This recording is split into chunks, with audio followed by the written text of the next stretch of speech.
masain Tuailaite hot dama yom theina dingina a Tuailai hun man pha le ahin na hon lui hia I hon dampa ito pa Jesus Christ menina Tuailai sang ni somni inna chibai ka hon bu ka hi hunna nunga idingta a solta polina anagen bangina hunna ne sumtenga tamthei pe topa na isem dingu a hi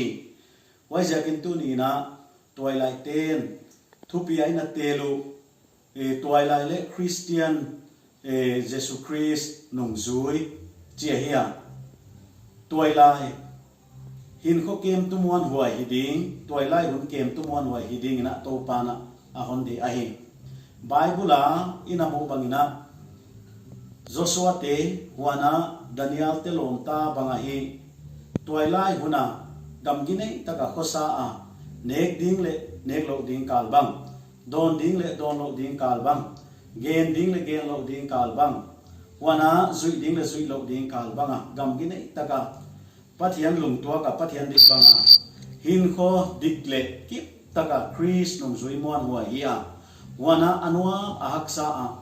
topa adinga dingkipa diktan na to topa adinga midangte eton ding Tuailai hiding ina tuni ina Tuailai te athakina ikichian ahi Tuailai hun pen hun man pha ahia yai Tuailai hun pen hi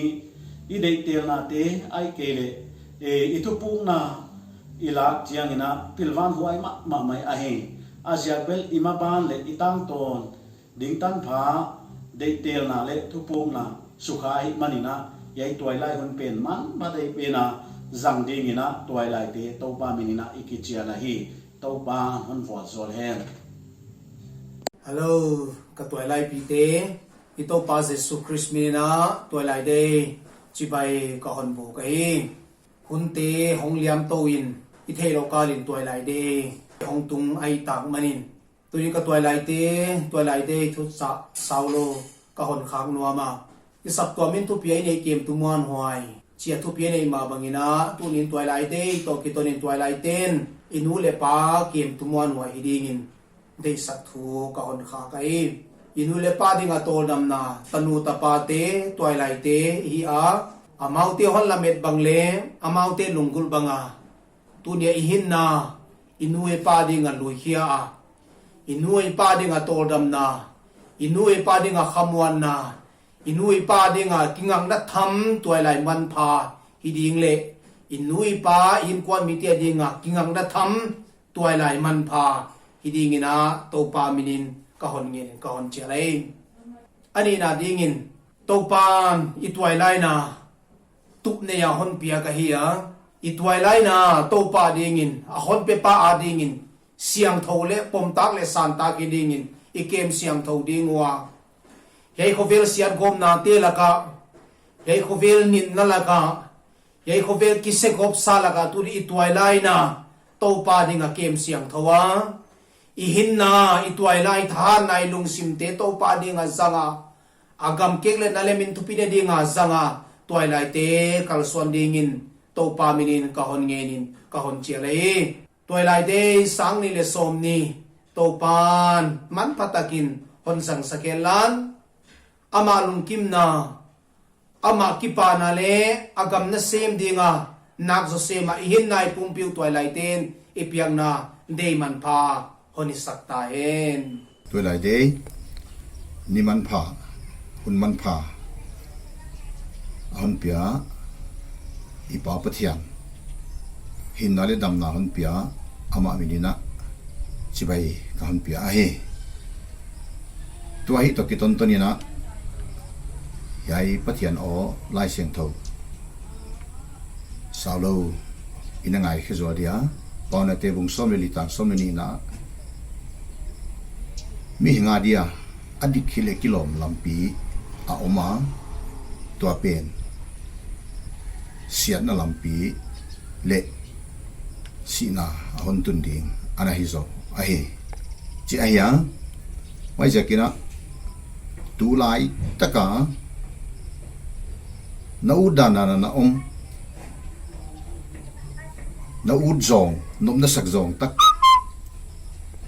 na zong sat sa dikhia na the kilo ma hian a thi adik lo na le na mu lo pen den de chianga haksat na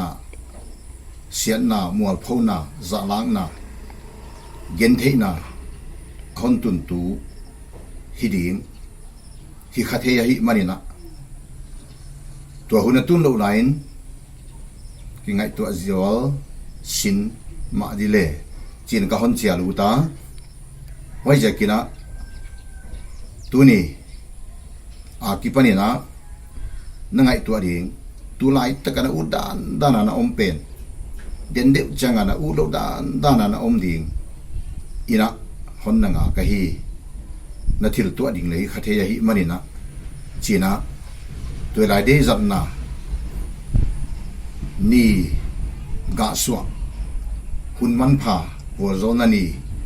hiding ina pathian vualzawl na to ka ki pa ka he ki pa ke cái comment pastor S Khamzalam cái hiya cái lệ cái in quan tên tu nia Tuailaite rằng đi ngahong pai khom te tengteng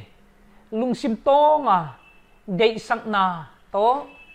tu ni Tuailaite chi bai ka hon buk na sawa hi tu nia Tuailaite na hiai greetings pedi nga Deihsak na hon piak jakul le at thakina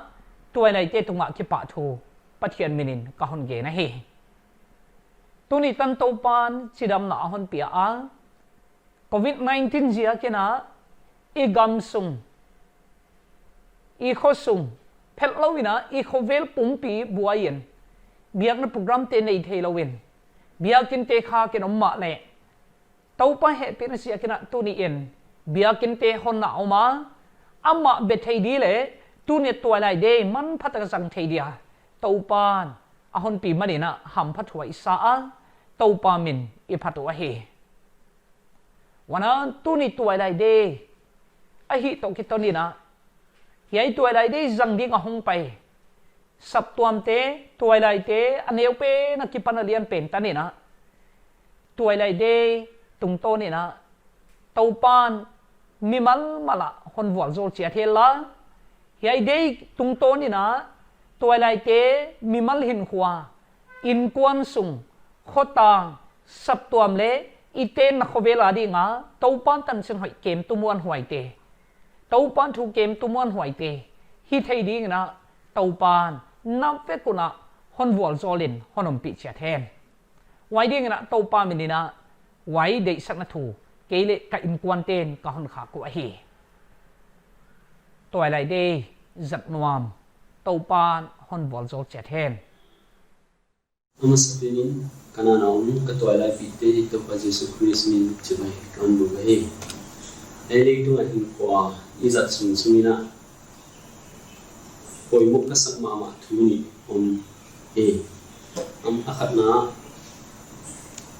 to pa Jesus Christ niya alampi zui di chi ai anina Jesus Christ ne kahi ikichi komina midam ten wai mi panzo wai mi nunzo ai kele amanzo Jesus Christ nei tak ahi chi chiang taka hon thei chet pi bi mu poimu asai unaw tunin nang bang poimu na sapena tunai chika hong tung ding Tuailaite hi chi seku jang tong ding hi tawa tua ziakin Tuailaite ha nang leken aman pathik pena zangding bana hian nia nang leken Jesus Christ ki chian taka kisam i dan imu khian na niu ong hi le chi hi kadela he kazo na dinin hian ni Tuailaite i chu izat na dingwa khat le khat ingai to ana pe sawina hiai ni mai na Jesus Christ ikisabdan imu chet komina ama hi khab zik ding le kisam ma zui ding ina zui the ding ina pan la ding ina ingai to na pesawin tha pe ding ina ton me na hi Tuailaite zat no kakipa Zai masi Chhattisgarh ging tu tengteng le missionary tengteng sigle tangina itopa Jesu Christ minin idna chibai kahon bu kahi amasaina ichibanga hun hoile chidam ludam na hun pia ibyak pa pathian tunga kipahthu kagena hwai bana ichibanga inlamte to ki ho pina ki thwa theidinga hunlem hon bolsak Tuailai heutute tunga leng athagina kipahthu kagena hi tulai ithei sama bangina hiai hileng covid-19 te jakina lamchitom tom haksanai itwaka abik takina ibyak ngeina te banga paithei non lowina yoma huchi himale iheutute lemgel nale pathian hepina te jakina tukumadinga BYF day ahongtung ding October ni som legiata jangthei ding din munayom manina kipa hwai ka sapet ma hiai huna akijang ding mi teng te hoi takle nuam tak man phatak le ga swata ka jang ding ina ka Deihsak na sangpen ka hun kha ka hwai komina Bible chang saulo Bible chang mun khat gen khom leng chi hi ka uta hwai ding ina korin thon khat na bungsom lenga changsom nga le gyat na hwai jakin kaunau dei takteo kip takin hilin vualzawl in Toupa'n na patwam ngai ta ka sem gi geinomun Toupa'n na sep gimna wa thon ngei ke chila na theinga lwa china na ki gela epolina korin saptwam te a swan nai hia hwai komina tunina ken leng no te kyanga saulo gen ut kaneya inlama omte leng saptwam sunga pathian na inlama omte laka semina azing azan asun chomlowina asun azan chomlowina napangu chi katheya hwai huna ipang huna leng mopuang na itunga hong kipete banga changina haksat na tuam te jakina lunglel hunbang idei dan banga sem jolo wai kele imopuang na sepswa ding bang taka sem swa jolo ikisakhun bang om tham ding in ka ngai to mi hina kwama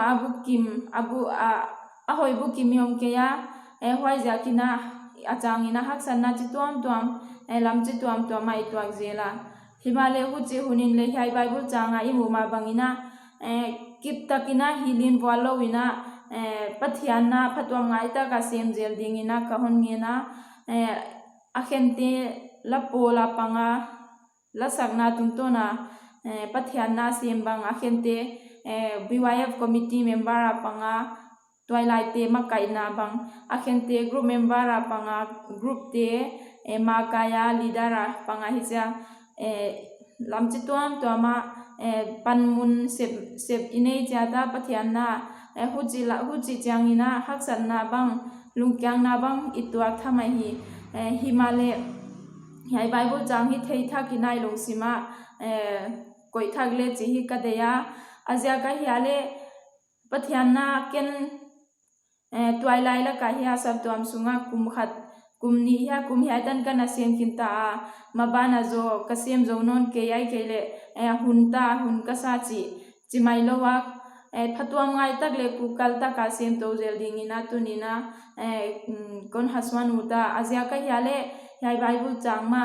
agena Toupa'n na sep gimnau athon lo dia hi achia ithei sama bangina ei khovel ei Christian te khovela omden di hilo Jesu Christ hong painon ding amato tengkhom ding hina hwai hun changa ya isep gimna te aloman akipaman muding hi chi hi athakina theithakina pathian na isep na tia haksat na bang lungkyang na haksat na tuam tami twa hunin leng hiai Bible changte tungtoni na kiniem thak zelina loman ima limchitak yehona dono mahi chi hi thei thak zelina pukal swa thak zel dingina Tuailaite tunina kon haswana hi hiai Bible chang saulo tungtoni Toupa'n hun vualzawl hen Tuailaite chibai ama saina EBCC Kanaan BYF day asom veina mel mu thei de hin na dam na hon pia ibyak pathian min ipat masa navekuna i hon dam pa le topa jesu christ min na inna chibai kon bu masa hi i he tu te tong don ham phat na tu tung na pia kin ko oma ei hun tom chik sunga christian Tuailaite i the dia poimo le ka de ima ama thuchah tam lo hon nei leng ka u ta hi tukum Tuailaite thu pi Tuailai le Chris nung zui na chi a hiya nung zui hi na ding na zui nei ngaya zui nei lo pia nung zui chi thilom thei lo a hi jesu nei lo pi na ma nung zui ka hi ki chi leng thili thei tuan lo a hi tua hi lo ina nung zui dia na kisa himale jesu nunga pai i jadi nga hi Judas Iscariot i thei chiata jesu man sakpa jesu nungzui sakle jesu nungzui na hilawina jesu nunga pai ana hilela hi bangja ka jesu nunga pai la hwa hiam ichile la siang thawa thuki gente tang tung vek ding hi jaki na hi khovel hong ki kheng ha lwa thil paidan tampi hong ki khenga khovel ahong ki kheng zung ma bangina biak na paidan khotang paidan thil tampi hong ki kheng lam danga himalay the dia hoi ma hi le lai siang thole jesu christ ki kheng lam dang nei lo hi tu kumina toilai de jang khoma kumnon cheng ina mi bang jaina toilai de melimudia chi kwama again khol thei yom ke hi vangama pathian tom di ka hi chi ki chian taka ema ilung tanga thei chenai nei ke le tu kumi thei chena kum hong hi hen la mu bai diam lai na to pa jong ni anai lai na ma sam ni mu thei lo hunong tung ding hi jakina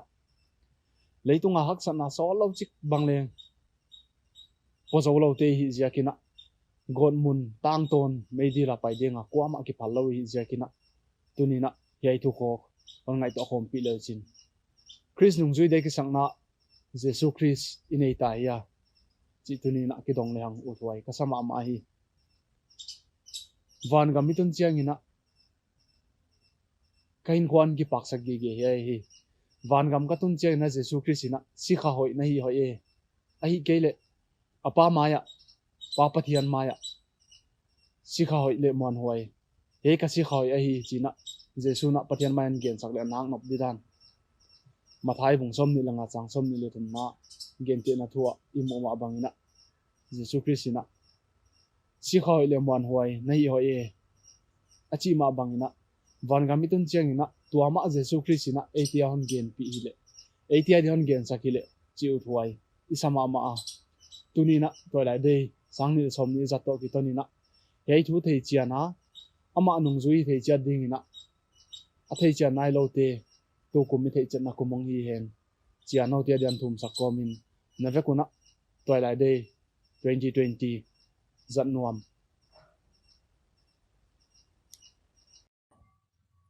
Tuailai de hon nampa jesu christ minin chibai tu tung Tuailai de message gen thedinga hin nadam na hon pia ibyak pa pathian le hunman phatak hon pia Tuailai he tu te tung kipahthu ge na hi mi hing dam sungin hon poimo thum mom na pan hon Tuailai hon le tek nung hun a hi hei tenglaka I Tuailai hon ina pilna siam na heta heno taksahat na heta heno thilbang kima asang pen itun hon he a imi melading hitale in sunga ding I khosunga ding I sapto ama ding inama ding ina igizat the contribution tam pen ine the hona hi to hi man Tuailaite na to banga hin man pha ilai seng thawin again vaka ding le ga tampi swang ding a chi abandoned life ine the nang in honda pa jesu christ pom a ama to hin khwajang Tuailaite hi a christ sakibul pu Tuailai hi masak paimo hi tunin Tuailai hunina to banga man phatakai ki jathe nangina ina pan hun na patina I hun khojat danina I Tuailai huna bang chibang hin khojang ding hiam chi tampi agel hina I Tuailai hun zat danina I tek nung I voinunga bang chibang hin khwa jang to ding hiam chi tampin gen hi mi tampi tunia lo ching chi te ana pan hun wa pat hoi taka pathian phoka diktat na chi tak na ku kan na tai mak na te songa huchia ha takang panchemuna asepa bolte pathian version ompi hi tunin Tuailaite imi malading hita heno in sunga ding isap tuam sunga ding iname gama ding I khota nga dinga man phatak le mi man pha anemang mai to hilowa contribution na satak nei the ding in yon nampa Jesu Christ muang koma ama de na banga hin khoi zat chang na Tuailai man pha mi man pha iswak the ding hi Tuailina ama yon nampa Jesu Christ to nitteng hin khwa ton khomina diktan na chi tak na ku ka na tai mak na mon hoi na chi te hin khwa lenina yon pa Jesu Christo hilei tung hin khwa jang leng hin man pha ga tampi suang Christian hin khwa jang the ding hi twa ding in Toupa'n honom pi chat hen